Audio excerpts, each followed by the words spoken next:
14 साल में सरकारी वकील ने एक बार भी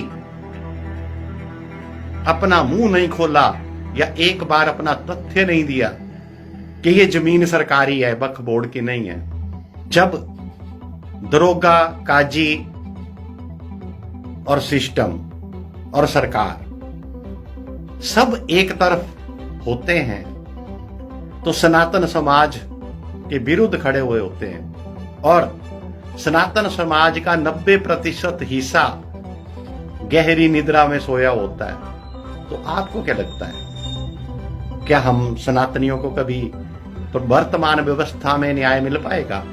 जैसे नव बिहार शिमला का जंगल है, वक्फ बोर्ड लिखता है कि ये हमारी संपत्ति है, बालूगंज का मैदान पे लिखता है ये हमारी संपत्ति है, हमीरपुर के जंगलों वन भूमि पे लिखता है ये हमारे जंगल है। और सरकार बिना कुछ कहे या कुल्लू में खादी ग्रामोद्योग विभाग की जमीन को लिखता है वक्फ बोर्ड, इस पे हम मस्जिद बनाएंगे, हमारी है। तो सरकार बोलती है महाराज वक्फ बोर्ड जी, जो लेना है बस आप लिखते जाओ, हम देते जाएंगे। जैसे मैंने एक पोस्ट में लिखा था, वक्फ बोर्ड जहां दिखे उसको जूता मार के आओ। जो सरकार ने वक्फ बोर्ड को जंगल दिए हैं हिमाचल में, उनके कहने से भाई तुम्हारे बाप का है, उन्होंने कहा हमारे बाप का है, सरकार ने बोला तुम्हारे बाप का है। ये तो इमरजेंसी से ज्यादा हालात खतरनाक हैं। और हिमाचल प्रदेश की महिलाओं से निवेदन है कि देवभूमि को कब्रिस्तान बनाने में आपका ही सबसे बड़ा हाथ है। अपने पोतों, बच्चों, पति, जो भी आने वाली जनरेशन है, उनके जीवन को असुरक्षित बनाएं। इनका नारा है बकरी, भेड़िए और कसाई आपस में हैं सब भाई भाई। नमस्कार साथियों, कुछ विषय अभी आपके साथ शेयर करना और उन पर विचार व्यक्त करना जरूरी हो गया था, इसलिए मैं लाइव आया हूं। आज हिमाचल हाईकोर्ट शिमला ने जेल रोड अवैध मस्जिद निर्माण के मामले में स्टे दिया हुआ है। स्टे दिया, अब स्टे लग गया तो अब हम आंदोलन की कोई गतिविधि उस प्रकार से आगे बढ़ाने में सक्षम नहीं होंगे। लेकिन अब स्टे दिया है तो हाईकोर्ट ने किन तथ्यों के आधार पर दिया होगा वो डिटेल आएगी, तो उसके बाद उस पर चर्चा की जाएगी। अभी इस मामले में कोई डिटेल नहीं है कि हाईकोर्ट ने, शिमला ने जेल रोड अवैध मस्जिद मामले में किन आधार पर स्टे किया।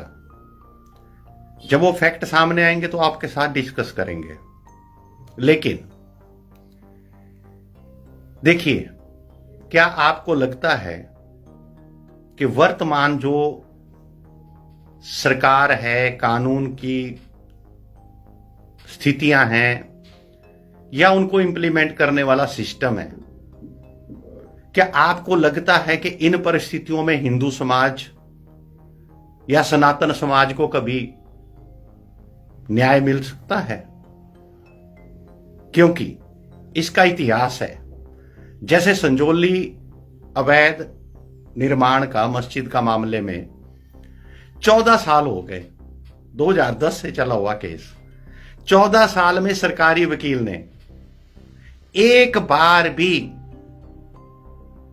अपना मुंह नहीं खोला या एक बार अपना तथ्य नहीं दिया कि ये जमीन सरकारी है, वक्फ बोर्ड की नहीं है। जब दरोगा, काजी और सिस्टम और सरकार सब एक तरफ होते हैं तो सनातन समाज के विरुद्ध खड़े हुए होते हैं और सनातन समाज का 90% हिस्सा गहरी निद्रा में सोया होता है। तो आपको क्या लगता है, क्या हम सनातनियों को कभी वर्तमान व्यवस्था में न्याय मिल पाएगा? मेरा मानना है बिल्कुल भी नहीं मिल सकता। क्योंकि जिस प्रकार आपने इतिहास में देखा, पीछे देखा कि जैसे वक्फ बोर्ड किसी जंगल को लिखता है जैसे नव बिहार शिमला का जंगल है, वक्फ बोर्ड लिखता है कि ये हमारी संपत्ति है। बालूगंज का मैदान पे लिखता है ये हमारी संपत्ति है। हमीरपुर के जंगल पे, जंगलों वन भूमि पे लिखता है ये हमारे जंगल हैं। और सरकार बिना कुछ कहे, या कुल्लू में खादी ग्रामोद्योग विभाग की जमीन को लिखता है वक्फ बोर्ड, इस पे हम मस्जिद बनाएंगे, हमारी है।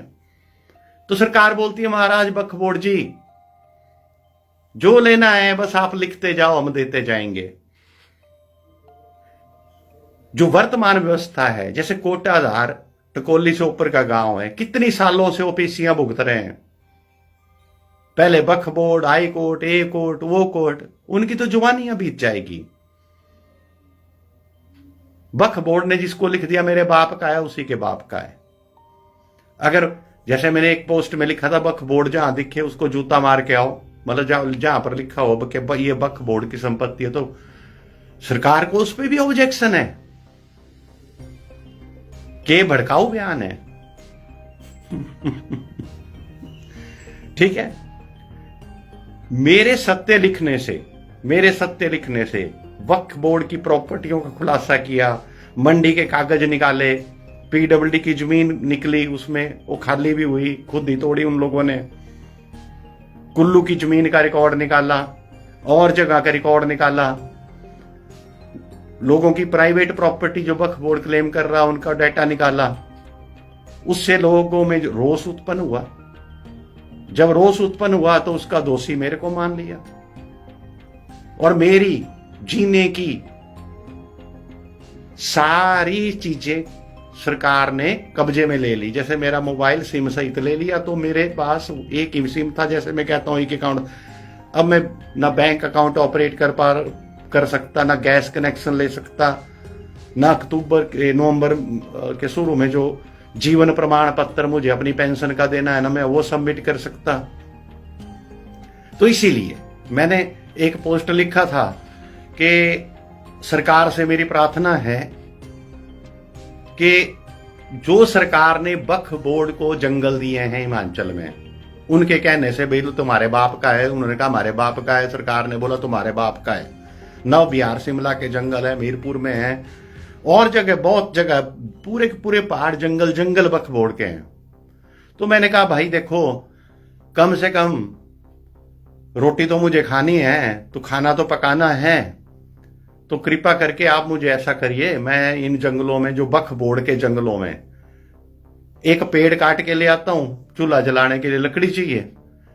इस बहाने क्या होगा, वो जगह भी साफ हो जाएगी, जंगल खत्म हो जाएगा, वहां से रोज एक मतलब जब जरूरत होगी लकड़ी काट के ले आऊंगा, पेड़ काट के ले आऊंगा, फिर खाली हो जाएगी जगह, फिर वहां मस्जिद बनाना, मकबरा बनाना, मजार बनाना, ईदगाह बनाना, लोगों को किराए पे चढ़ाना, अवैध प्रवासी या बांग्लादेशी रोहिंग्या को बसाना, उस जगह पे बसाओ, फिर खाली भी हो जाएगी, एक पंथ दो काज हो जाएंगे। थोड़ी हेल्प कर देता हूं आप लोगों की, क्योंकि गैस का कनेक्शन तो मुझे मिलना नहीं, मतलब गैस सिलेंडर की डिलीवरी तो होनी नहीं, आधार ओटीपी इनेबल्ड डीएसी नंबर नहीं आएगा मेरे को, तो कहां से दूंगा। ठीक है, तो जब ये तो इमरजेंसी से ज्यादा हालात खतरनाक हैं। ठीक है, मतलब जीने के सारे अधिकार, मेरे सारे कॉन्स्टिट्यूशनल राइट्स सरकार ने छीन लिए हुए हैं। मैं आदि मानव गोपाल कपूर अपने आप को लिख रहा हूं कि मैं आदि मानव बन चुका हूं मोदी जी के डिजिटल भारत में। मोदी जी का डिजिटल भारत की आप सबको बधाइयां, लेकिन मैं इस डिजिटल भारत का आदि मानव हूं। अब हाई कोर्ट ने डिसीजन दिया है, देखते हैं क्या डिटेल है, किस आधार पे दिया। ठीक है, अब नगर निगम ने भी तो किसी आधार पे दिया था ना डिसीजन डिमोलिशन का, अब हाई कोर्ट ने कैसे स्टे दे दिया, वो तो फिर देखेंगे क्या फैक्ट है। रही बात, इतना मतलब ऐसा इंटरनेशनल सिस्टम है, इसमें नेता, प्रशासन, ठीक है, ये सारे, अब इसका उदाहरण है ना आपके सामने कि 14 साल से जो संजौली का मामला चला हुआ था नगर निगम कोर्ट शिमला में, तो सरकारी वकील ने एक बार भी अपने मुंह से नहीं बका या लिख के दिया कि सरकारी जमीन पर बन रहा है। उन्होंने कोई फैक्ट दिए ही नहीं, कोई तथ्य दिए नहीं सरकारी वकील ने, तो आप क्या समझते होंगे कि इस प्रकार के सिस्टम में क्या हमारे समाज को, सनातन समाज को न्याय मिल सकता है? मैं मानता हूं नहीं मिल सकता, कभी नहीं मिल सकता। और हिमाचल प्रदेश की महिलाओं से निवेदन है कि देवभूमि को कब्रिस्तान बनाने में आपका ही सबसे बड़ा हाथ है। और सारी महिलाओं से मेरा निवेदन है कि छातियां नपवाएं, इनसे नाप दें, कपड़े सिलाएं, फैशन करें, हेयर स्ट्रेट कराएं, खूब रोजगार दें, खूब आबादी बढ़ाएं, हिमाचल की डेमोग्राफी को खराब करें, अपने पोतों, बच्चों, पति, जो भी आने वाली जनरेशन है उनके जीवन को असुरक्षित बनाएं। ठीक है, इससे ज्यादा मैं कुछ नहीं कहूंगा। ज्यादा कहूंगा तो 196 लगी हैं, कहीं मर्डर की धारा लगा देंगे। ठीक है, पता नहीं क्या लगा देंगे, क्योंकि सरकार भी इनकी, सिस्टम भी इनका, कानून भी इनके। हमारे पास कोई शक्ति नहीं है। अब हमारे पास एक है, जब तक हम बहुसंख्यक हैं यहां तब तक आराम से कर लो जो करना है, पूजा कर लो, कीर्तन कर लो, सूट सला लो, बाल हेयर स्ट्रेट करा लो, फैशन कर लो, मौज कर लो। ठीक है, उसके बाद तो फिर वही होगा, बकरी, भेड़िए और कसाई आपस में है भाई भाई। सद्भावना रैलियां निकलेंगी इनकी, जैसी निकलती है। कौन आपको पता है जो सद्भावना निकाल रहे हैं, कौन लोग निकाल रहे हैं? इनका नारा क्या है? इनका नारा है बकरी, भेड़िए और कसाई आपस में हैं सब भाई भाई। आप भी लगाइए नारा, ठीक है, करिए मौज। हमारा क्या है, हम तो वैसे भी मौज में ही हैं, मोबाइल के बगैर ज्यादा अच्छी मौज में हैं।